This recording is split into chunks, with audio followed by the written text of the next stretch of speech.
Assalamualaikum warahmatullahi wabarakatuh. Alhamdulillah wassalatu wassalamu ala rasulillah, usi nafsi wa iyyakum bitaqwallah. Yang pertama, kita bersyukur kepada Allah subhanahu wa ta'ala. Pada akhirnya pada malam hari ini kita diperjumpakan oleh Allah subhanahu wa ta'ala dengan perubahan dan sedikit pergeseran waktu.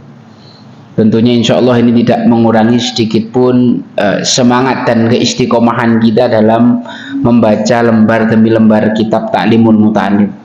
Shalawat dan salam kita haturkan kepada suri tauladan kita baginda Nabi Muhammad Sallallahu Alaihi Wasallam yang bersabda, "Talabul ilmi faridatun ala kulli muslim." Menuntut ilmu itu wajib bagi setiap orang muslim. Bapak ibu semuanya muslim, wah saya juga muslim. Jadi kalau saya memotivasi bapak ibu untuk belajar, saya juga harus belajar. Kalau bapak ibu belajarnya sama saya 1 jam, maka saya belajarnya harus lebih banyak. Kalau bisa 2 atau 3 jam.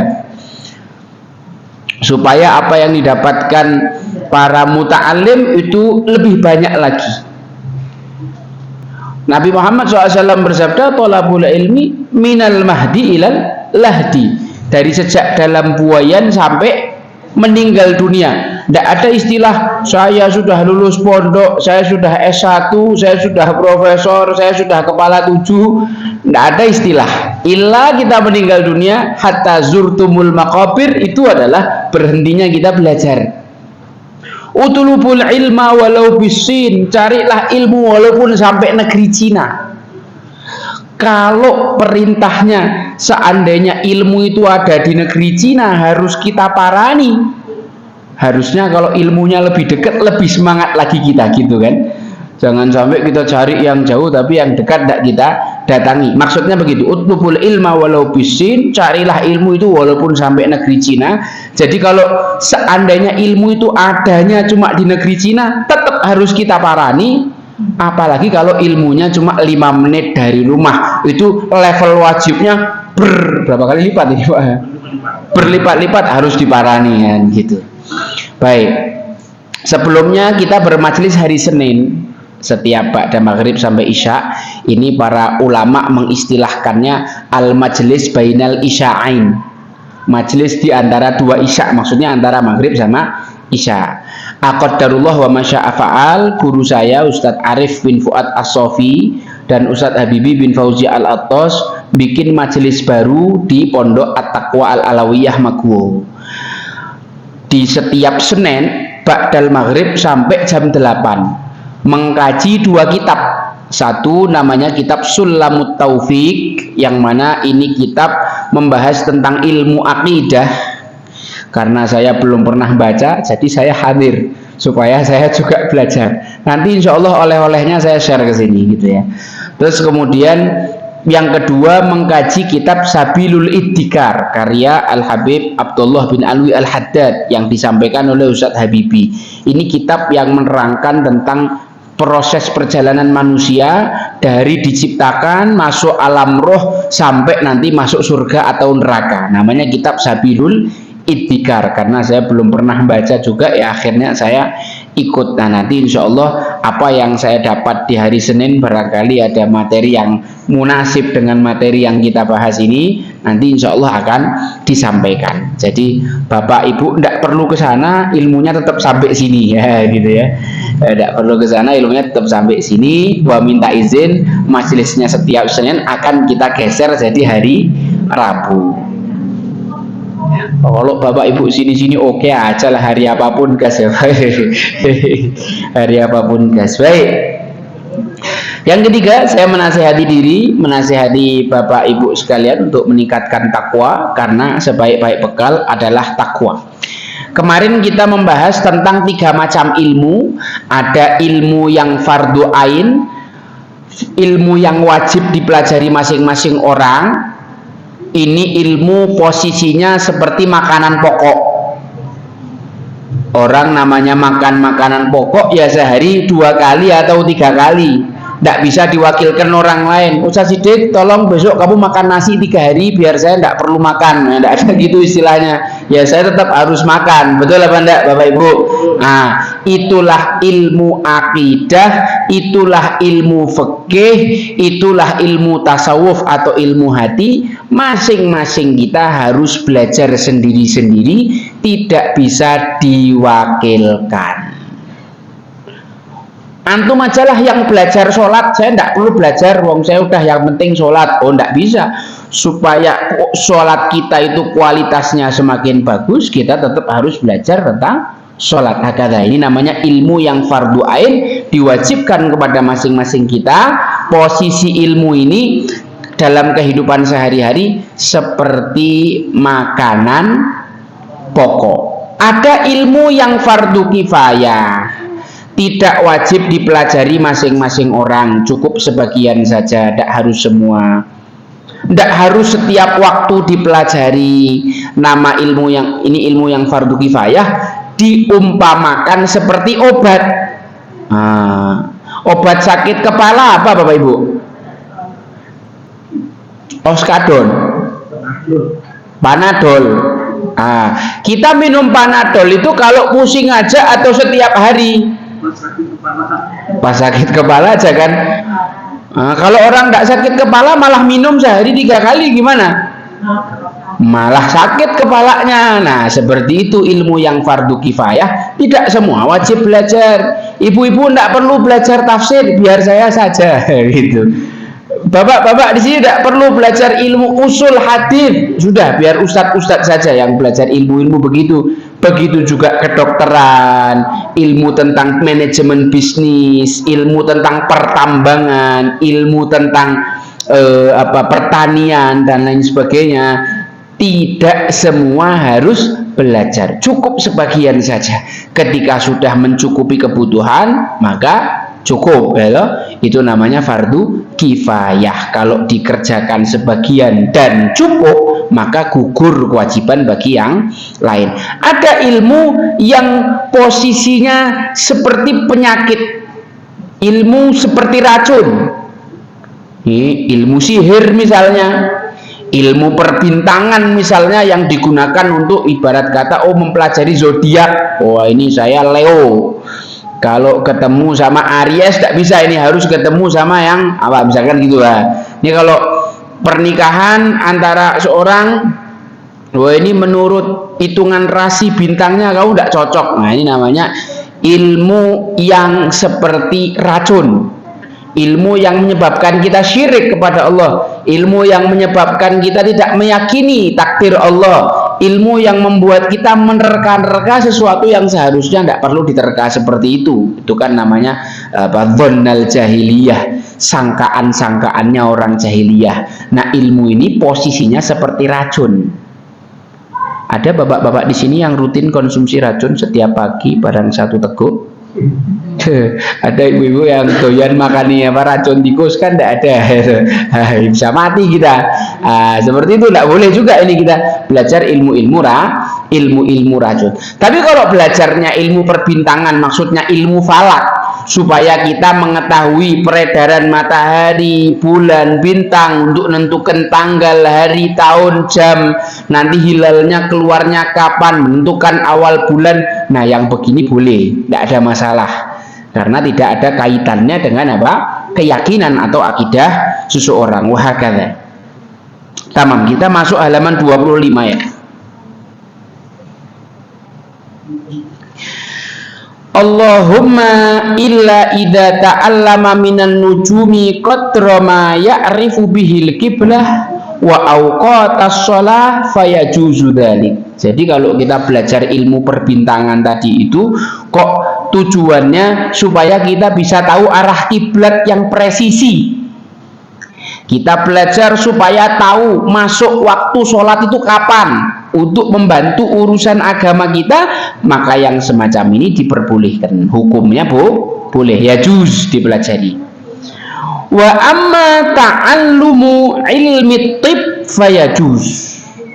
Belajar ilmu kedokteran itu juga hukumnya boleh. Hukum asalnya boleh.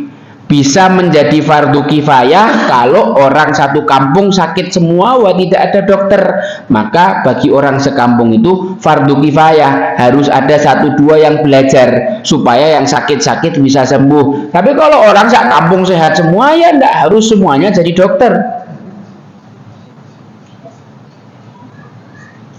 Li'annahu sababun minal asbab fayajuzu ta'allumuhu kasairil asbab wa qad tadawan nabi alaihi salatu wassalam. Jadi ilmu kedokteran ini merupakan salah satu ilmu asbab atau ilmu sebab.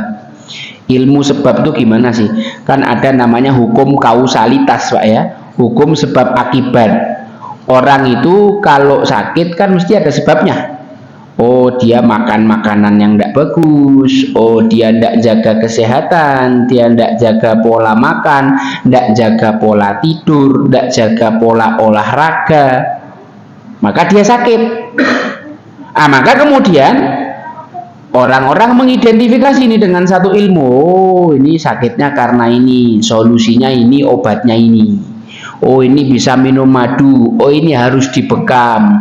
Oh, ini harus tusuk jarum sininya. Oh, ini harus diminumi minuman ini atau makanan ini. Nah, ini adalah ilmu sebab yang kalau sebab ini diusahakan, orang akan mendapatkan akibatnya, yaitu kesembuhan. Nabi Muhammad itu ketika sakit tawakal apa berobat, Bapak Ibu? Berobat. Jadi terus ada orang gara-gara habis ngaji kitab Ta'limul Muta'alim pulang sakit kepala, wah cenut-cenut, Pak tak beli kios kado, ndak usah. Allah lah yang menyembuhkan aku. Iya, Allah yang menyembuhkan, tapi kita tetap harus nyari obat. Nabi Muhammad itu orang yang paling dekat sama Allah. Kalau Nabi Muhammad sakit, Nabi Muhammad yakin yang menyembuhkan itu Allah. Tapi beliau mengusahakan sebab kesembuhannya. Beliau berbekam, beliau minum madu dan lain sebagainya. Ngoten nggih?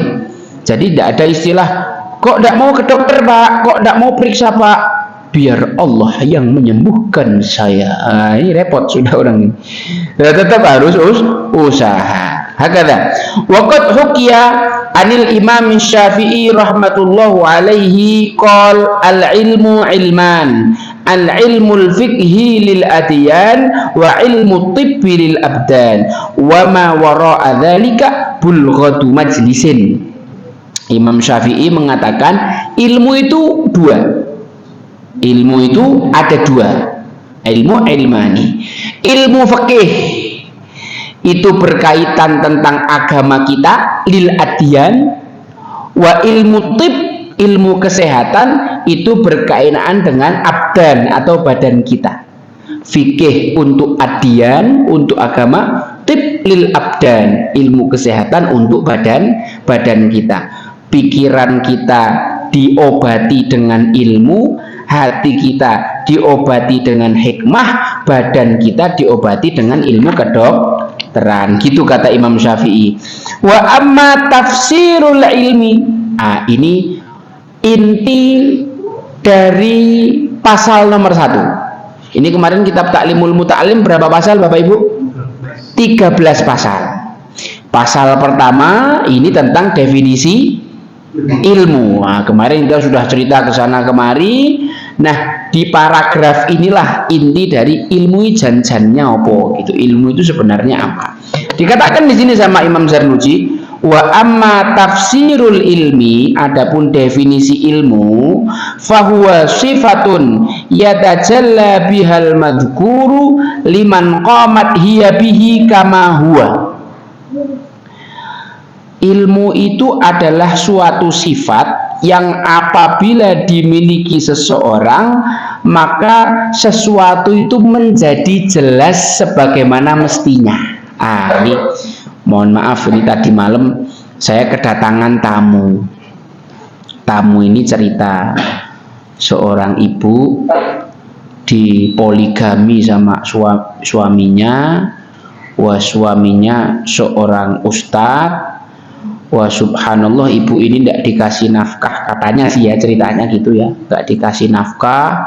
Terus ada KDRT juga, Kemudian rumahnya ibu ini dijual untuk bayar utang suaminya, karena suaminya ini walaupun ustadz tapi pakai kartu kredit, berinteraksi dengan bank dan riba. Rumah ibu itu dijual sudah 2, satu lagi ini rumah tinggal benteng terakhirnya katanya juga mau dijual lagi sama suaminya, atau ya udah kalau kamu tidak mau nih rumahnya kita bagi 2. Ini separuh buat kamu, separuh buat istriku satu lagi loh. Ini kayak ruwet juga ini. Cerita panjang tadi malam ibu itu cerita panjang bla bla bla bla. Dan saya menganggap bahwa perceraian itu sesuatu yang dibenci oleh Allah Subhanahu wa taala. Oh, gitu. Akhirnya saya ini Pak menjelaskan panjang tentang niat pernikahan, seperti apa itu ilmu dalam pernikahan, kewajiban seorang suami kepada istri apa, haknya apa, kewajiban istri kepada suami apa, hak dan kewajiban. Tak jelaskan panjang. Wah, terakhir saya sampaikan, perceraian itu adalah sesuatu yang mubah tapi dibenci oleh Allah itu kalau kasusnya suaminya baik, soleh, istrinya baik, solehah, rumah tangganya rukun. Cuma gara-gara suaminya kepencut sama perempuan lain, dibikinlah sedemikian rupa strategi dan cara supaya rumah tangga ini pisah. Nah, ini perceraian yang paling dibenci sama Allah Subhanahu wa taala. Ini adalah caranya iblis untuk menghancurkan sebuah generasi.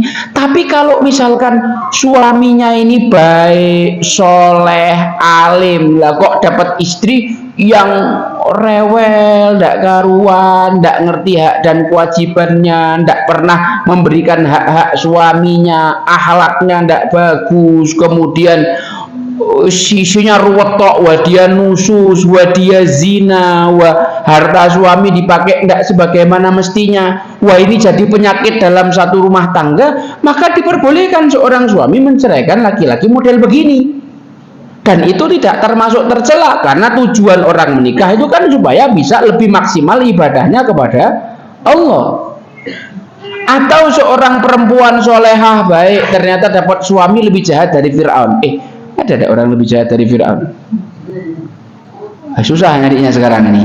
Tidak ada yang lebih jahat dari Fir'aun. Oh, suaminya pemabuk, suaminya zina, dia tidak dikasih nafkah dohir, tidak dikasih nafkah batin, tidak pernah disentuh sama suaminya, dia digolimi, dia disakiti.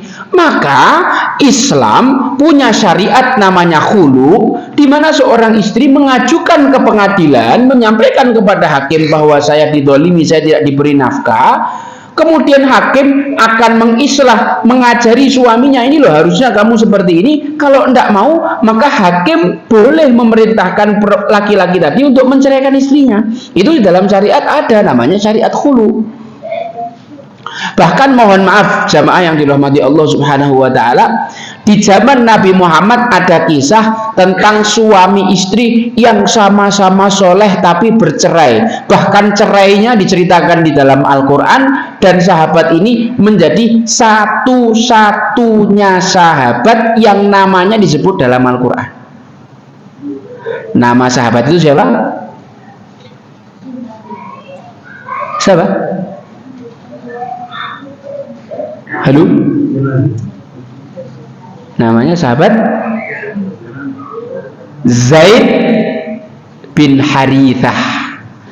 Ini anak angkatnya Nabi. Anak angkatnya Nabi, mantan budak, menikah dengan seorang perempuan bangsawan namanya Zainab binti Jahsy. Menikahnya atas perintah Nabi. Awalnya bapaknya nolak, loh mosok anakku wedok bangsawan dilamar karo mantan budak, ayahnya tidak terima. Tapi anak yang solehah Sayyidah Zainab binti Jahsy ini bilang, loh kalian tuh ada masalah apa? Rasulullah memerintahkan kok kalian tidak mau taat. Aku mau kalau itu perintah Rasulullah. Akhirnya dinikahilah Sayyidah Zainab sama Zaid bin Harithah. Tapi ternyata di pertengahan jalan, perbedaan latar belakang, perbedaan frekuensi kalau kata beliau ini, itu menyebabkan satu sama lain jadi tidak nyaman. Setahun, 2 tahun jalan pernikahan, yang satu biasa dengan kultur bangsawan, yang satu biasa dengan kultur budak. Bayangkan ini biasa masuk hotel bintang 5, diundang sama pemimpin-pemimpin, sama bupati, diundang sama gubernur, tahu cara berpakaiannya, tahu cara jalan yang baik, tahu cara makan yang baik. Lah kok suaminya kampungan pakai sendal jepit swalo. Nah ini kan menjadi apa? Ketidaknyamanan. Misalkan begitu ya. Lah kemudian setelah merasa tidak nyaman, sekian lama numpuk, Sayyidina Zaid minta izin sama Rasulullah untuk menceraikan istrinya. Tapi Rasulullah bilang, bertakwalah kamu wahai Zaid, tahan dulu itu pernikahanmu, jangan gampang-gampang kamu cerai. Tapi ketika Sayyidina Zaid sudah tidak tahan, akhirnya diceraikan. Dan perceraian itu bukan gara-gara cekcok, bukan gara-gara masalah rumah tangga, bukan gara-gara Sayyidina Zaid dolim, bukan karena Sayyidah Zainab tidak mau memberikan haknya suami, akan tetapi karena tidak sekufu. Itulah makanya kalau kita belajar dalam mazhab Syafi'i, namanya nikah itu wajib sekufu. Sekufu agamanya, sekufu akademiknya, sekufu hartanya, sekufu lagi Pak, nasabnya. Kok tidak sekufu bahaya. Ustadz Sidik misalkan, wah anak mau ngelamar Ahwat itu. Ahwat itu anaknya orang kaya, harapannya nanti setelah anak nikah anak dapat wah ini fasilitas dari orang tuanya bla bla bla. Ternyata ini perempuan untuk kosmetiknya setiap bulan 10 juta.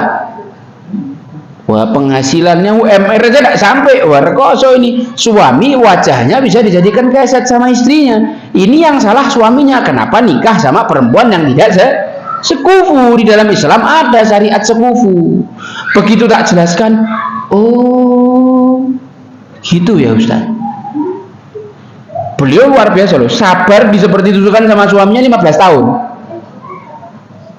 Nunggu anak-anaknya besar-besar, sebenarnya udah pingin ngempet sudah dari dulu, cuma pingin anaknya besar dulu, jangan sampai anaknya bingung atas apa yang terjadi pada orang tuanya. Ya heralah kulihal, maksud saya jamaah yang dirahmati Allah, ilmu adalah sesuatu yang kalau kita sudah paham, maka jelaslah sebuah perkara. Oh ternyata urusan perceraian dalam Islam tuh gitu tuh aturan main. Tolak tuh artinya apa sih? Oh kayak gitu tuh aturan mainnya.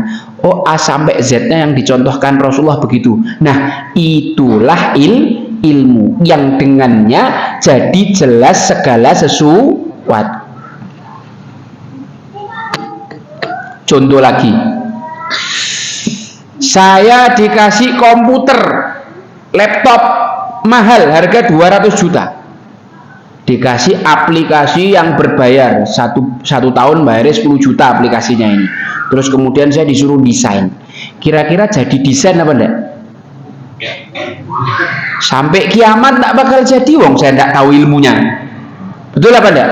Tapi kalau yang dikasih itu Ustaz Sidik jadi, karena Ustaz Sidik tahu ilmunya tentang desain. Wah sekarang Bapak Ibu tak kasih kitab kuning, gundul tidak ada harokatnya, tak kasih waktu 5 jam untuk memahami satu halaman isi kitabnya. Loh sampai gundul rambutnya ya tidak paham-paham. Baca yang ada harokatnya aja kadang-kadang belum lancar. Karena baca kitab itu kan butuh ilmunya. Kita mesti belajar ilmu nahwu dulu, belajar ilmu sorof dulu, harus tahu balaghah dulu, dan lain sebagainya. Ada 13 ilmu minimal yang harus kita pelajari sampai kita bisa membaca kitab dengan baik dan benar, sampai kita bisa memahami bahasa Arab dengan baik dan benar. Itu minimal belajar 13 ilmu. Wah belajar satu ilmunya ini kadang-kadang setahun apa 3 tahun belum tentu selesai gitu loh. Nah, ada kisah lagi. Ini tentang ilmu, pokoknya semua tentang ilmu. Semua jelas karena ilmu. Nah, suatu hari ada seorang tukang tambal ban, giginya sakit, lalu datang kemana Pak? Dental care ya, dokter yang ngerti apa ilmu gigi. Nah, terus kemudian datang ke dokter, diobati, diburtret, dikasih tambalan buat gigi itu kan putih kecil apa namanya? Tambal sementara, ditambal. Dah selesai ditambal, nanya berapa Pak bayarnya? 700.000. Kaget tukang itu, lu kok mahal banget, cuma nambal sekecil ini kok 700.000. Yang mahal ilmunya Pak. Oh Nggih, dibayar akhir. Suatu hari si dokter ini bannya kempes, mampir ke tempat tukang tambal ban. Walhasil sama tukang tambal ban diusir-usir gini, set ditambal, selesai jalan. Berapa Pak? 700.000. Loh kok mahal banget tambal ban? Yang mahal ilmunya Pak. Mahal ilmunya. Loh dokternya tidak bisa betulkan sendiri karena tidak punya ilmunya, betul. Yang punya tukang tambal ban. Ada lagi kisah. Seorang spesialis perbaikan kapal, monte apa namanya dia ini? Mekanik ya, seorang mekanik. Ada kapal besar rusak, sudah 1 bulan belum ada yang bisa memperbaiki. Nah, kemudian dipanggillah tadi bapak yang spesialis mekanik kapal, dipanggil, datang, kapal dilihat semuanya, sampai akhirnya dia mendatangi sebuah mesin, dia ngambil palu, ditutup, tuk tuk tuk tuk tuk tuk, nyalakan mesinnya, nyala kapalnya.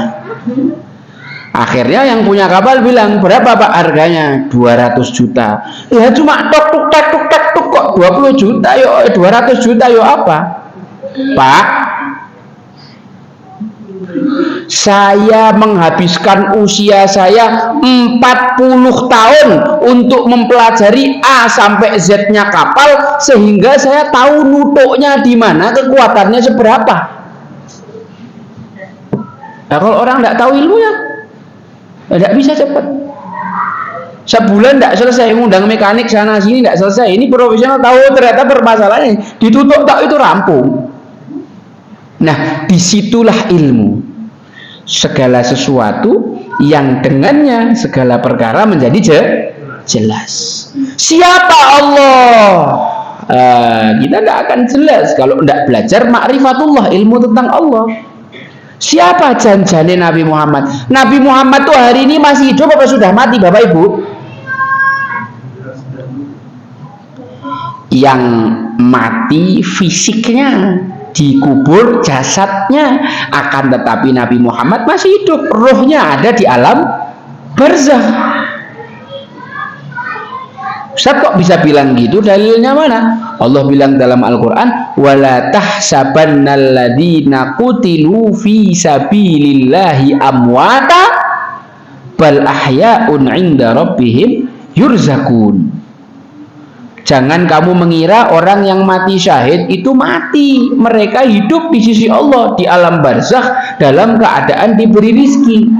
Lah kalau orang yang mati syahid biasa saja dianggap hidup, bagaimana dengan Nabi Muhammad, pemimpinnya para orang-orang yang mati syahid?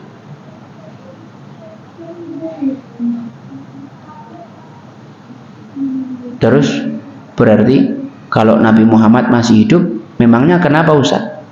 Maka Nabi Muhammad dari alam barzakhnya bisa menyaksikan apapun yang kita lakukan hari ini. Ini Bapak Ibu majelis kayak gini, di dalam majelis ada sholawat, ini Nabi Muhammad melihat. Nabi Muhammad tahu. Wong ada malaikat yang ditugasi khusus untuk menyampaikan sholawat. Siapapun yang bersolawat kepada Nabi Muhammad, maka malaikat menyampaikan, Fulan Ustadz Siddiq menyampaikan sholawat dan salam kepadamu wahai Rasulullah. Fulan bin Fulan, nah, malaikat bilang gitu, Fulan bin Fulan menyampaikan sholawat kepadamu. Maka Nabi Muhammad menjawab dan membalas sholawat serta salamnya. Dan kalau orang itu rajin bersolawat kepada Nabi Muhammad, orang itu dianggap orang yang berbakti kepada orang tua. Loh kok bisa? Karena setiap kita solawat, malaikat menyampaikan kepada Nabi Muhammad, Fulan bin Fulan bersolawat atas engkau. Jadi bapak kita juga diperkenalkan oleh malaikat kepada Nabi Muhammad karena kita rajin solawat. Bapak kita yang sudah meninggal wallahu alam dalam keadaan husnul khatimah atau su'ul khatimah, kalau anaknya rajin sholawat, bapaknya ini dikenal Nabi Muhammad, mungkin dapat syafaatnya Nabi. Ala kulli hal. Ngoten nggih? Ilmu itu tadi apa? Sesuatu atau sifat yang dengannya menjadi jelas sebuah perkara. Wal fiqhu ma'rifatu daqaiqil ilmi ma'anau'i ilajin. Nah, ilmu itu tadi seperti itu definisinya. Sekarang definisinya fikih. Fikih kan kita sering dengar nih, fikih, ilmu fikih, ilmu agama secara umum itu juga disebut ilmu fikih. Apa itu fikih? Fikih adalah mengetahui ilmu secara mendalam, disertai dengan pemecahan permasalahan-permasalahannya. Sederhananya gini. Sholat itu dimulai dengan takbiratul ihram. Nah, modelan kayak kita orang awam taunya gitu aja. Tapi para ahli fikih tahu, oh takbiratul ihram itu bisa begini, bisa begini, bisa begini. Wah, ini masing-masing ada riwayatnya. Yang takbiratul ihramnya begini imam siapa, yang begini imam siapa, madhab Hanafi atau madhab Syafi'i atau madhab Hambali, dalilnya gimana, dari Al-Quran seperti apa, dari hadis sahih seperti apa, hadis do'if yang menguatkan atau hadis do'if yang dikuatkan dengan hadis sahih seperti apa. Nah, itu pekerjaannya orang-orang yang paham fikih. Ahli fikih disebut fuqaha. Ahli fikih disebut fuqaha. Jadi fuqaha ini adalah orang yang punya kapasitas keilmuan sangat tinggi sampai tahu segala sesuatu itu dengan detail.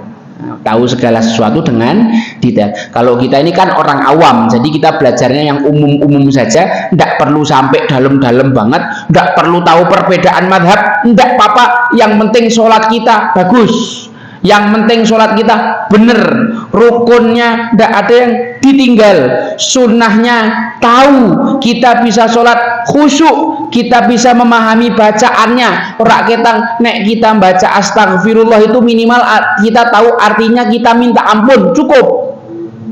Bagi kita, bagi orang awam itu cukup. Tidak perlu sampai jenengan astagfirullah, alif itu harful mudhara'ah. Harful mudhara'ah adalah ini.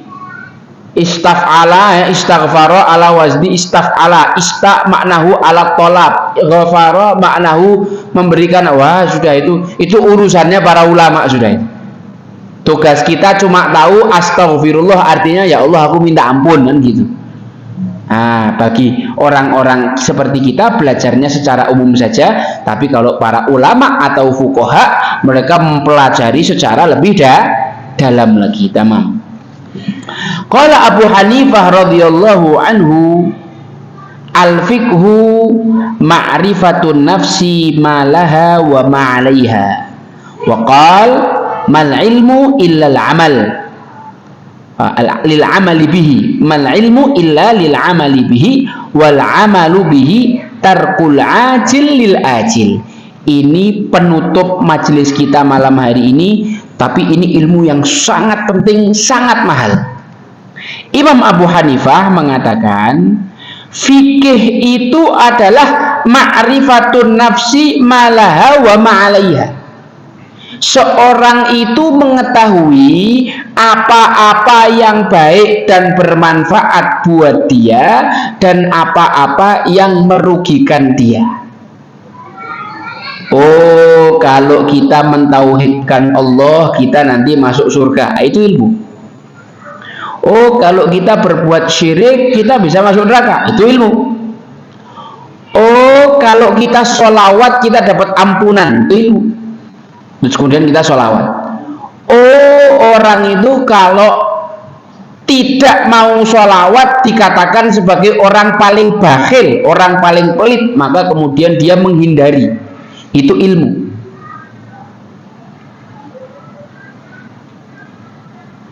Oh, riba itu menyebabkan kita kemudian hancur di dunia dan di akhirat, kemudian kita menghindari riba. Itulah ilmu. Oh, ternyata supaya sholatnya sah, kita harus menghilangkan najis-najis yang ada di dalam tubuh kita. Oh, hadas yang kecil ataupun besar harus dibersihkan supaya sholat kita sempurna, supaya kita dapat pahala. Itu namanya ilmu. Fikih atau ilmu adalah sesuatu seseorang memahami sesuatu yang bermanfaat untuk dia atau hal yang tidak bermanfaat untuk dia. Contoh, saya ini istilah kata lagi mau belajar ilmu bisnis karena saya mau memulai usaha. Usaha saya bidangnya parfum. Kemudian saya menghabiskan 24 jam di perpustakaan baca buku tentang pertanian. Namanya ini lucu apa konyol?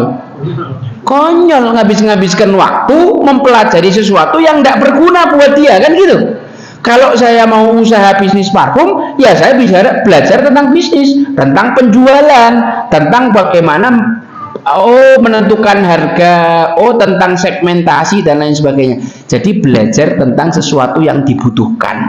Orang itu kalau pinter, dia belajar sesuatu yang dia butuhkan. Orang itu kalau punya ilmu, maka dia akan mempelajari ilmu yang dia butuhkan. Tamam. Dan beliau juga mengatakan mal ilmu illa lil amali bihi.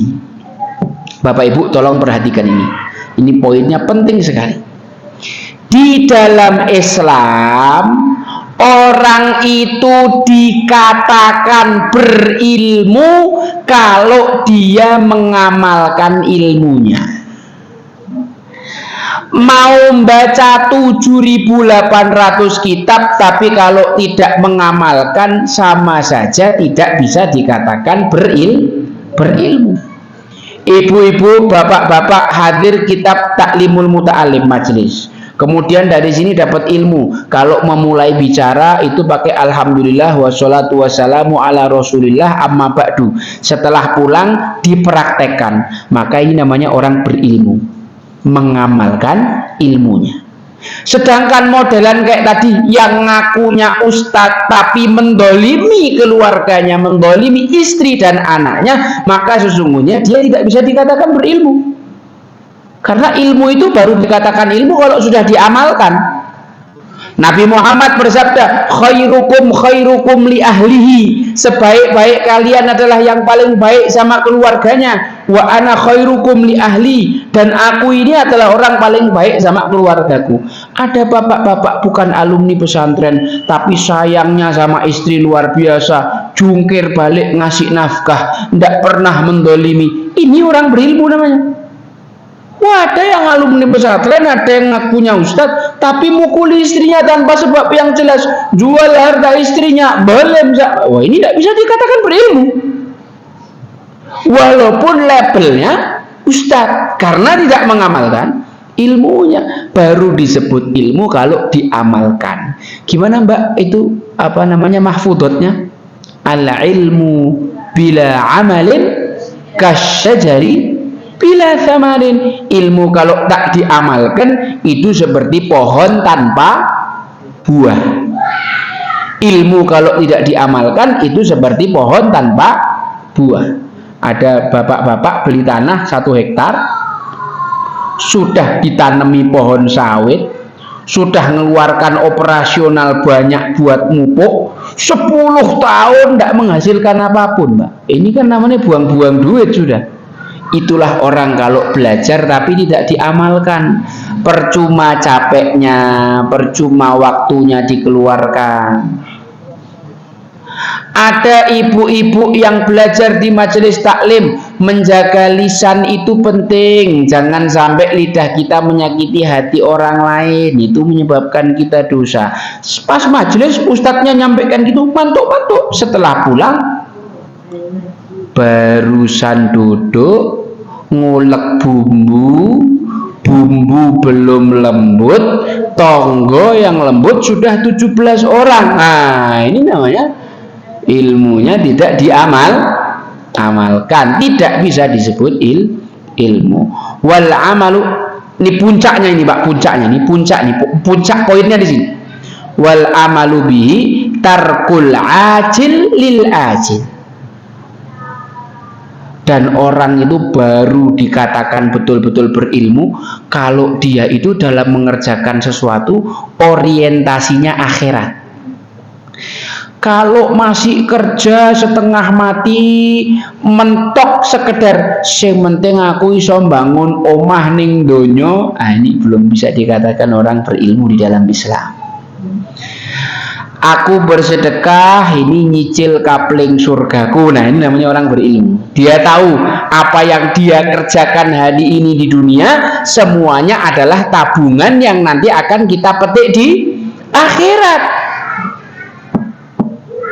Ngakunya ustadz, ngakunya ulama, katanya belajarnya di Timur Tengah 10 tahun, kerja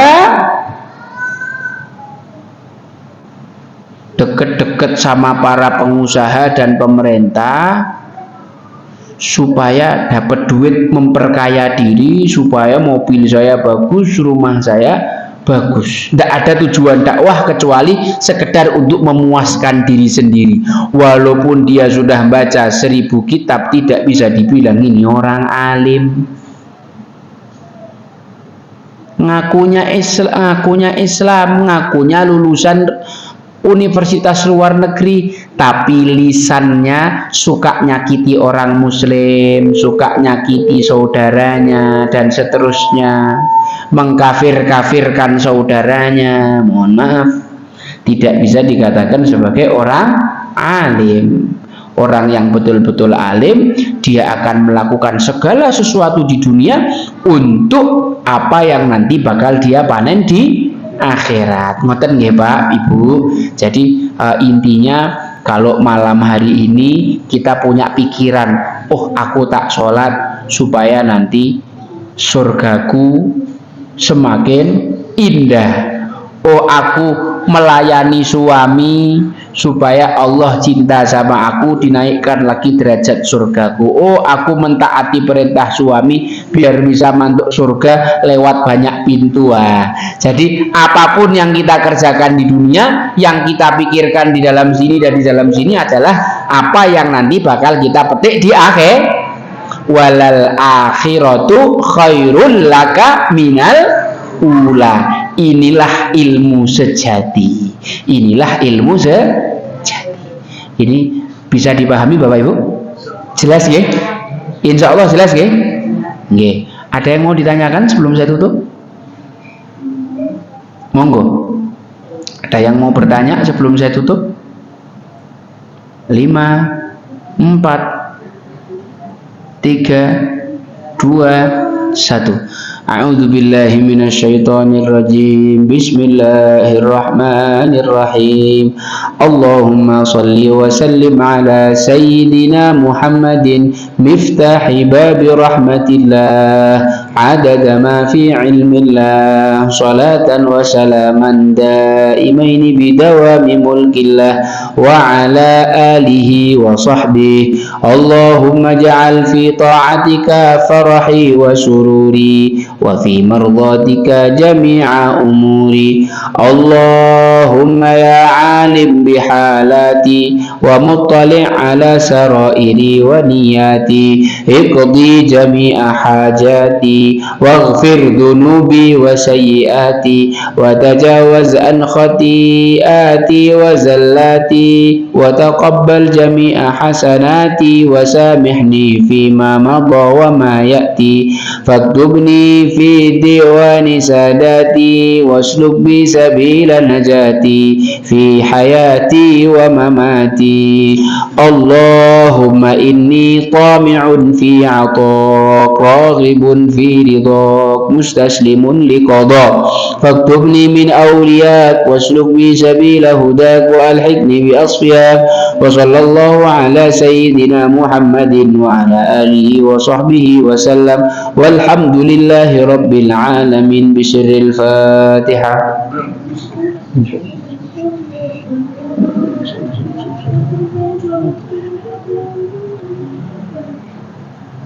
Terima kasih atas perhatiannya. Kalau banyak kurang itu karena kebodohan diri, benarnya dari Allah. Kalau ada yang menyinggung minta maaf. Assalamualaikum warahmatullahi wabarakatuh.